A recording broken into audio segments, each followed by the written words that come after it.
Selamat malam. Eh, di sini saya akan menjelaskan atau mendeskripsikan tiga tokoh pengusaha yang sangat luar biasa bagi saya. Dan yang pertama ada I Gusti Ngurah Anom. Apakah kalian tahu I Gusti Ngurah Anom adalah suatu pengusaha yang memiliki usaha yang bernama oleh-oleh khas Bali, yaitu Krishna.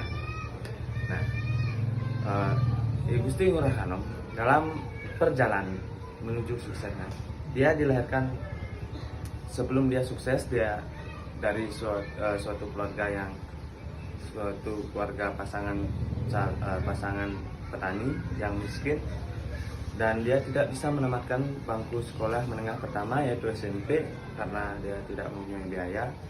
Dan dia bekerja di tukang cuci mobil dan tamu hotel selama 2 tahun.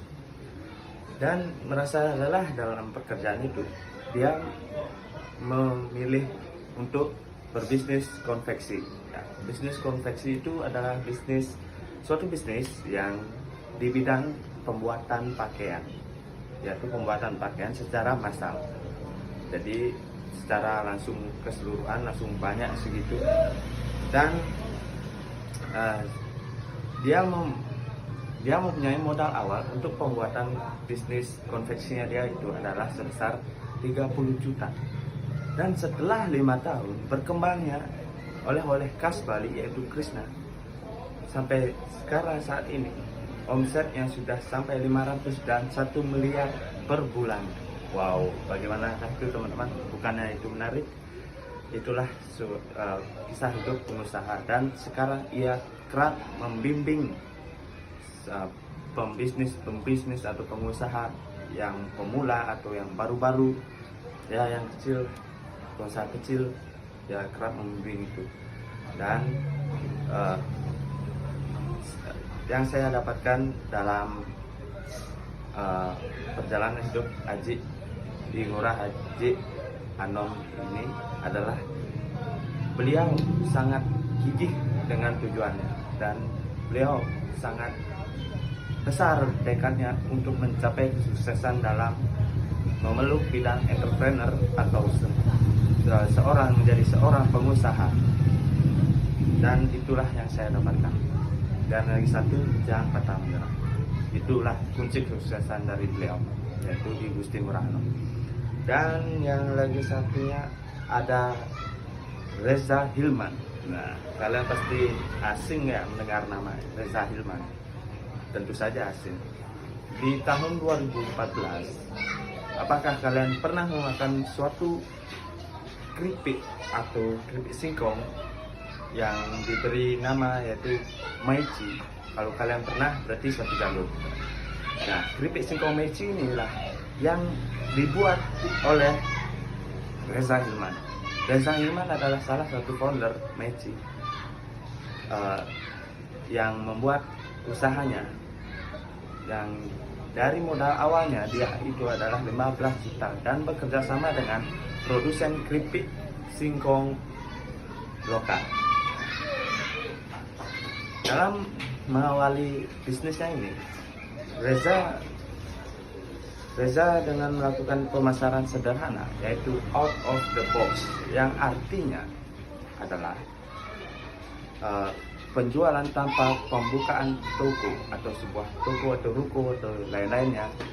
Reza ini menjual produknya itu melalui online.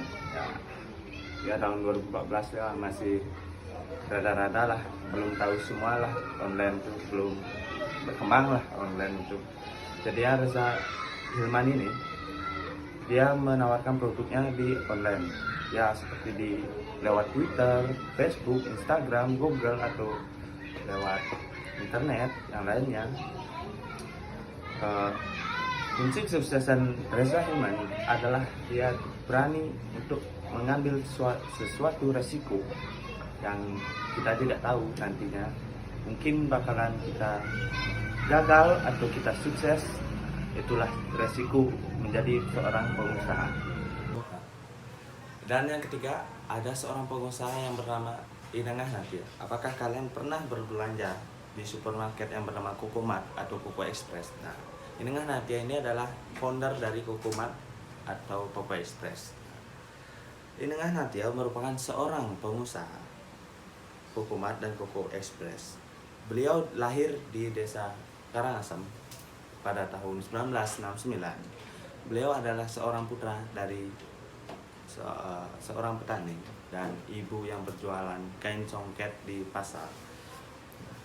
Sebelum jadi orang kaya di Bali, Inengah Nadia ini menjadi profesi kernet dan tukang cuci piring di salah satu hotel di Nusa Dua. Di tahun 2004, dia pun merasa bosan jadi karyawan. Nah, alhasil dia itu resign dari tempat kerjanya dan dia malah menekuni dunia bisnis atau dunia pengusaha, dan dia melakukan riset di beberapa supermarket, melihat tentang sistem pengolahannya, sistem mengolah karyawan, sistem pemasukan barang atau yang sistem hal lainnya. Inengah Nadia ini bermodalkan dengan pinjaman dari bank, dan sisa gajinya sebagai tukang cuci piring di hotel tersebut. Nah, setelah itu supermarket ini mulai berkembang. Nggak hanya satu ada Kokomart di Bali atau Koko Express, melainkan di luar negara, di luar provinsi Bali pastinya ada Kokomart. Nah, setelah itu Inengah pun mengembangkan usahanya ke ranah properti. Dari supermarket ke ranah properti. Udah berapa uang yang dihasilkan ya. Di bawah naungan Koko Group. Nah, di bawah naungan Koko Group, dia kini mendirikan beberapa hotel di Tanah Lot, Ubud, di Gili Trawangan dan kawasan lainnya. Dia bahkan punya pusat oleh-oleh, restoran, hingga bank dan koperasi. Wow, sangat sukses sekali ya Inengah Nadia ini. Hal yang saya dapatkan dari Inengah Nadia ini adalah keberanian dan tekad. Dan ada suatu kalimat yang saya bisa ucapkan, yaitu kita lihat, kita pelajarkan, dan kita jalankan. Itulah kunci sukses dari Inengah Nadia. Sekian dari presentasi saya. Semoga, mohon maaf kalau ada salah kata, dan terima kasih.